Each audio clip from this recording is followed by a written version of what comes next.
चलिए, तो next topic हम लोग यहाँ पे डिस्कस करेंगे ट्रायंगुलर वेव जनरेटर। इससे पहले हम लोगों ने स्क्वायर वेव जनरेटर देखा था, और स्क्वायर वेव जनरेटर में हमने क्या देखा था कि हम लोग स्क्वायर वेव जनरेटर जो है वो ए स्टेबल मल्टी वाइब्रेटर से क्या करते हैं, सॉरी, हम लोग स्क्वायर लॉ जो जनरेटर है, स्क्वायर जनरेटर है, वो हम लोग किससे जनरेट करते हैं, तो ए स्टेबल मल्टी वाइब्रेटर से जनरेट करते हैं। उसको फ्री रनिंग ऑसिलेटर भी बोला जाता है।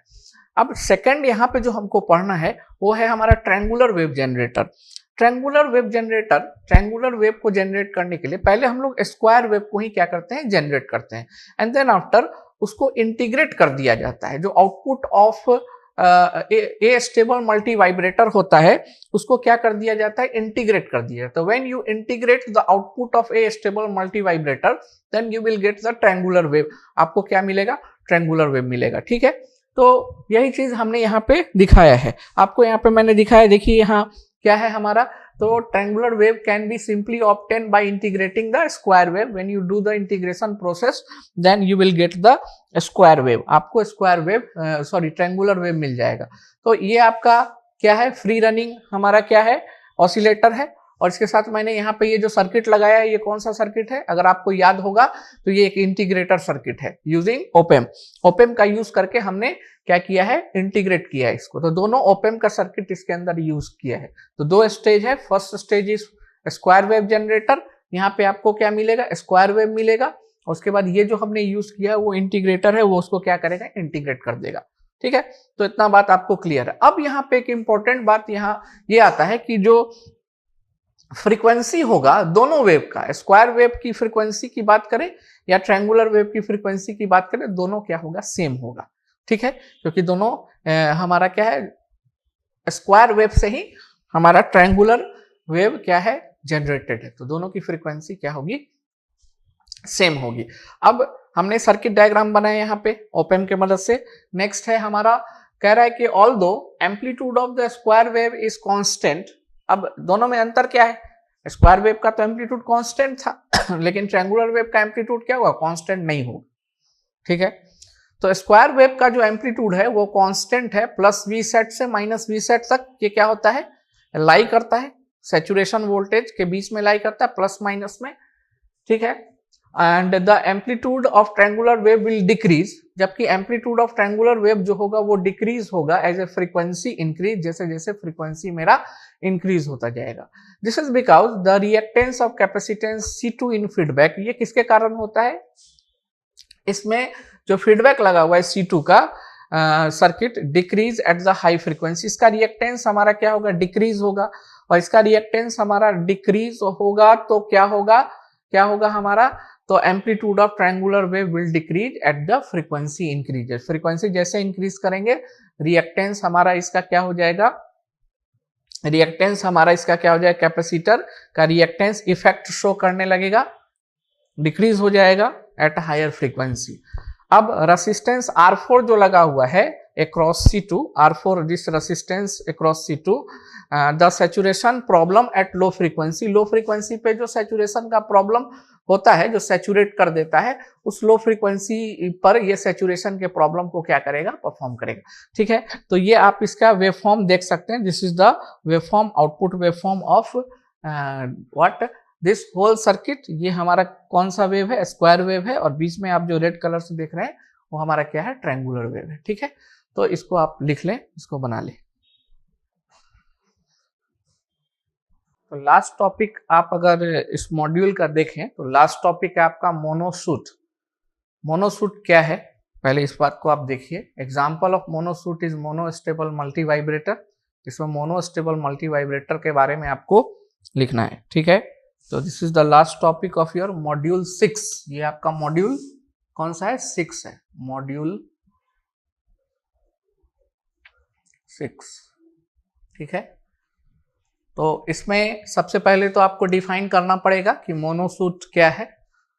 Monostable circuit, monoshot means what, monostable circuit is an electronic device called a multivibrator. एक प्रकार का इलेक्ट्रॉनिक डिवाइस है जिसको मल्टी वाइब्रेटर बोला जाता है। एक्चुअली मल्टी वाइब्रेटर हमारा नॉन साइनोसॉइडल सिग्नल जनरेट करता है। अभी अभी आपने ए स्टेबल मल्टी वाइब्रेटर के बारे में पढ़ा, इसके अलावा एक बाई स्टेबल मल्टी वाइब्रेटर होता है और एक होता है हमारा मोनो स्टेबल मल्टी वाइब्रेटर। देखो जितने भी मल्टी वाइब्रेटर होते हैं सबके स्टेट्स होते हैं। जैसे जनरली दो स्टेट होता है, एक को हम लोग स्टेबल स्टेट बोलते हैं जहां पर एनर्जी काफी लो होता है, that is called stable state. And another is unstable state, जहां पर सिग्नल जो होगा वो अगर अनस्टेबल स्टेट में होगा तो हमेशा स्टेबल स्टेट में आने की कोशिश करेगा। तो जो हमारा स्टेबल स्टेट होता है और उसके अलावा अनस्टेबल स्टेट जिसको क्योसी स्टेबल स्टेट बोला जाता है, क्योसी स्टेबल स्टेट जिसको बोला जाता है, तो क्यूसी स्टेबल स्टेट जो होता है, या फिर इसको अलग अलग प्रोनाउंसिएशन से बोलते हैं, हम तो क्यूसी बोलते हैं, क्वासी भी कोई कोई बोलता है, तो क्वासी या क्यूसी हम लोग बोले तो क्वासी स्टेबल स्टेट जो होता है that stable state is a half stable state. और इस केस में जो हम लोग डिफाइन करते हैं two stable state, one is stable state, another one is quasi stable state, and quasi stable state को अनस्टेबल स्टेट बोला गया है। अब इसमें होता क्या है कि इस केस में हम लोग ट्रिगर पल्स अप्लाई करते हैं। हम लोग स्टेट को चेंज करने के लिए, स्टेबल स्टेट से क्वासी स्टेबल स्टेट में ले जाने के लिए हम लोग ट्रिगर पल्स का अप्लाई करते हैं। So trigger pulse is a type of input pulse which is used to change the state of the multi vibrator। Multi vibrator के स्टेट को क्या करता है, चेंज करता है। जनरली मल्टी वाइब्रेटर प्रेफर करता है, नॉर्मली वो स्टेबल स्टेट में रहता है। ठीक है। Circuit can be removed from the stable condition temporally by a input pulse called trigger pulse. मतलब स्टेबल से टेम्पोरली हम उसको उठा के अनस्टेबल स्टेट में ले जाएंगे by means of what, trigger pulse. तो ये ट्रिगर पल्स अप्लाई करके आप इसके स्टेट को क्या कर सकते हैं, चेंज कर सकते हैं। अच्छा, अब जब वो स्टेबल स्टेट से क्वासी स्टेबल स्टेट में चला जाएगा तो वो क्वासी स्टेबल स्टेट में तब तक रहेगा, आउटपुट मेरा क्वासी स्टेबल स्टेट में तब तक रहेगा which can be defined by the circuit component, time period के ऊपर डिफाइन करता है। और कुछ दूर रहने के बाद, उस पर्टिकुलर टाइम पीरियड से कुछ दूर रहने के बाद वापस वो अपने स्टेबल स्टेट में चला जाएगा। फिर से उसको क्वासी स्टेबल स्टेट में ले जाने के लिए दूसरा ट्रिगर पल्स अप्लाई करेंगे। तो इस तरह से ट्रिगर पल्स अप्लाई करके हम उसके स्टेट को चेंज कर सकते हैं। वो उस अनस्टेबल स्टेट में तब तक रहेगा जब तक कि उसका टाइम पीरियड कंप्लीट ना हो जाए। Time period will be defined by the components, different components से हम लोग क्या करते हैं, डिफाइन करते हैं। ठीक है। तो ये आप देख रहे हैं कि मोनो स्टेबल मल्टी वाइब्रेटर मैंने यहाँ पे बनाया है। मोनो शॉट मीन्स का एग्जांपल, आप मोनो स्टेबल मल्टी वाइब्रेटर को मोनो शॉट बोल सकते हैं क्योंकि इसमें दो स्टेबल स्टेट होते हैं। एक स्टेबल स्टेट से दूसरे स्टेबल स्टेट में जाने के लिए हमको ट्रिगर पल्स अप्लाई करना पड़ता है। ठीक है। और फिर कुछ समय के बाद अपने आप वो फिर से स्टेबल स्टेट में चला आता है। फिर से स्टेबल से अनस्टेबल स्टेट जाने के लिए हमको फिर से ट्रिगर पल्स अप्लाई करना पड़ता है। ठीक है। तो ये होता है। अच्छा, बाई स्टेबल मल्टी वाइब्रेटर में होता है कि हमको लोअर स्टेबल स्टेट से, मतलब जो हमारा स्टेबल स्टेट से अनस्टेबल स्टेट में ले जाने के लिए हम ट्रिगर पल्स अप्लाई करेंगे और अनस्टेबल से स्टेबल में फिर आने के लिए फिर एक और ट्रिगर पल्स अप्लाई करना पड़ेगा। एक्चुअली ट्रिगर पल्स एक शॉर्ट ड्यूरेशन पल्स होता है जो कि स्पाइक लाइक होता है। स्पाइक मतलब जो कांटा होता है उस टाइप से होता है।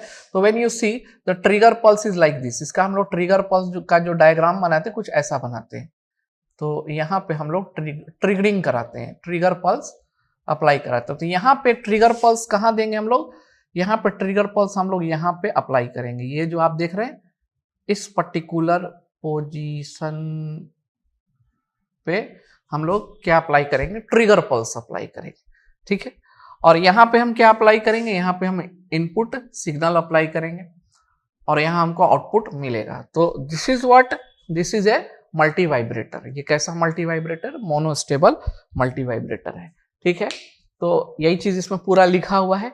ये सर्किट यूजफुल है to generate the output single output pulse. Single output pulse को ये क्या करेगा, जनरेट करेगा adjustable time duration in response to the trigger pulse. और ये आउटपुट जो प्रोड्यूस करेगा वो किससे रिलेटेड होगा, तो ट्रिगर पल्स से रिलेटेड होगा। क्योंकि जब तक ट्रिगर पल्स आप नहीं अप्लाई करेंगे वो अपने स्टेट को चेंज नहीं करता है, वो अपने स्टेट को चेंज नहीं करता है। ठीक है। तो this is all about your mono shot. Short note के रूप में आएगा व्हाट इज मोनोशूट। तो ये आपका टॉपिक यहाँ पे क्या हो गया, खत्म हो गया। अब देखो कुछ टॉपिक हमारा यूनिट 4 से आई थिंक बच गया। यूनिट 4 में अगर हम देखें टॉपिक को, तो let me analyse the syllabus. अगर हम सिलेबस को देखें तो सिलेबस हमारा क्या बोलता है कि आई हैव अ सिलेबस, मेरे पास सिलेबस है। तो सिलेबस इलेक्ट्रिकल और कंप्यूटर साइंस, जो कि बिल्कुल कॉमन है, दोनों का सभी टॉपिक्स उसके कॉमन है। यहाँ पे सिलेबस मेरा बोलता है मॉड्यूल 4 में, मॉड्यूल का 4 में कुछ टॉपिक हमारे लेफ्ट ओवर है, जैसे पावर एम्पलीफायर है, direct coupled multi stage amplifier है, ठीक है, और एक गेन बैंडविड्थ प्रोडक्ट।